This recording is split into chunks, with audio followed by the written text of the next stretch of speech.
Why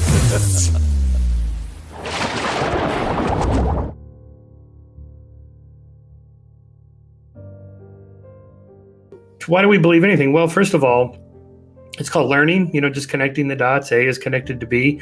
You hear the rustle in the grass. Is it a dangerous predator? Is it just the wind? This is my thought experiment for patternicity, finding patterns. A appears to be connected to B. Now, maybe it's not. Maybe the rustle in the grass is just the wind and it's not a dangerous predator. So there's no reason to fear that.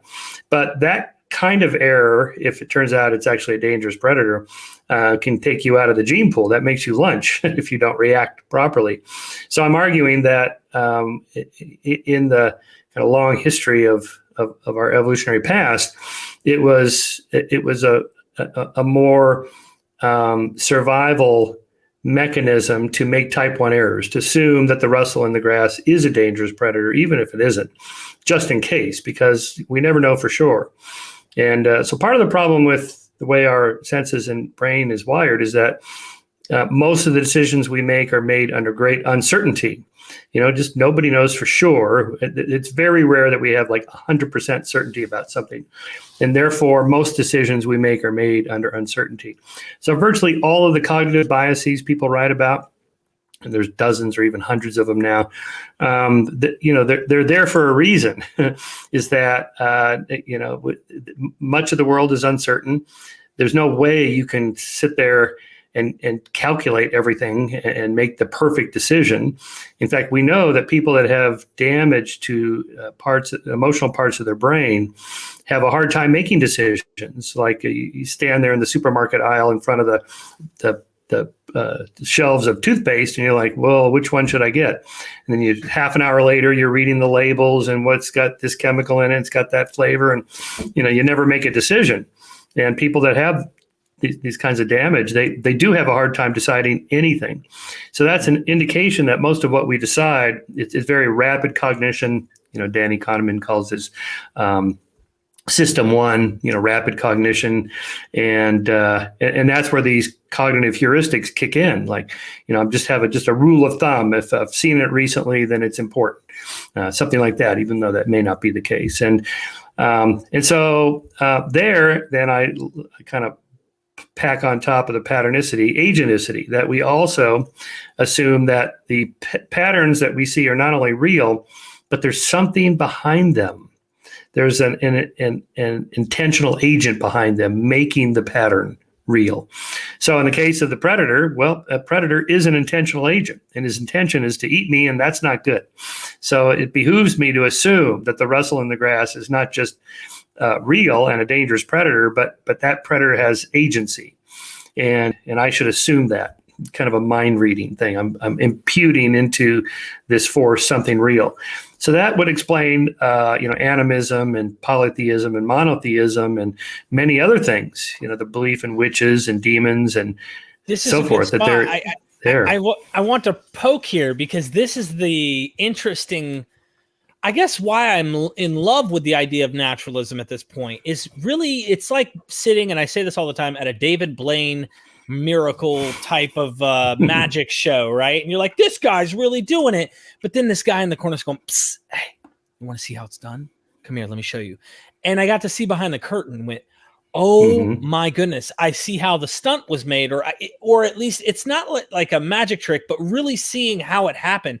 And when you describe these things like agenticity and pattern recognition and going into animism, you said that word, light bulbs went off, because that would be the earliest form of our worship that we know of, would be animalistic, the world, nature, and then go from there to, well, multiple objects, polytheism.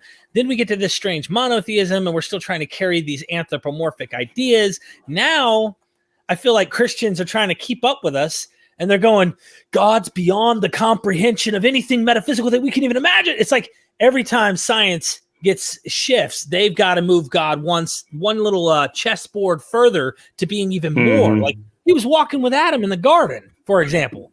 Now he can't be seen, and he's so beyond. And it's like, so I really appreciate you mentioning that, because the evolution of the religion or religions period, on top of the evolution of man, there's like a compatible idea here that I think makes sense.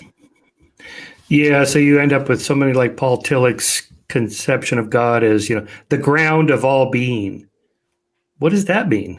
I mean, it's like word salad. It's what, Dan Dennett calls a deepity. It sounds deep, but it doesn't actually mean anything. And I think you've hit it there, that it's just a way of saying, don't analyze this because you can't get it. You can't get at it through science. It's not possible. Lawrence Krauss was on day before yesterday. Yesterday, I was interviewing him. He says hi, by the way. He said, tell my friend. Okay, good. And he mentioned the whole, he was on Bill O'Reilly's show or something. And Bill's like, dude, so you believe everything came from nothing? And he's like, yeah, nothing. Now he's trying to define what nothing is. And most people who are ignorant of this think they really understand what nothing is, but you really can't conceive of nothing. That's the complexity of something like this. And so they think, well, that just means no thing at all. And it's like, nice try. Like, you can't really get there. But what he found interesting was, let me read you this description of nothing just to capture what you're after here. This comes from Robert Kuhn and John Leslie in their book, The Mystery of Existence. Why is there anything at all?